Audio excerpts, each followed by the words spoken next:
povukao, niste vi. O čemu vi pričate? O ratu hoćete da pričam. Hoćete o ratu malo da pričam. Hoćete da vam ja pričam kako sam staklo dobio posle rata. Cijeli neboder ustaklen moj nije. Stari. Nemojte pričati. Kakve to veze ima? Ima jer se vi hvalite da ste ustaknuli Sarajevo. Mi smo položili zavod za Ne vi, vi lično. Milion kvadratnih metara nisam ja položio. Molim vas. Upravo mi pričate o ratu. Gospodine, Zašto da ne pričamo o ratu? Izvolite. Ja sam nemojte da o ratu pričamo, molim vas. Ja sam blato jeo u ratu. Ljudi, molim vas. Jeste li ikad sreli neprijateljskog vojnika izbliza? Jok, vi ste sreli. Svakako. Pa šta mislite? Ne, sekund. Nemojte me dirati na rat. Na rat me nemojte dirati. Vi ste sreli zarobljenicu. Hvala Bogu. Kad smo ga vi vama doveli. Molim vas, gospodine Zabegović, gospodine Komšić. Ne daj Bože, ja sam bio 100 puta u prijezdu da poginem. Ma gdje si bio?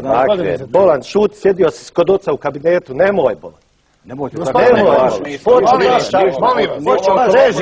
pustite nam jedan džingl, obično pripremite džingl, molim vas. Pripremite džingl, neutralni i pustite nam džingl dok se ne smiri malo situacija. Nećemo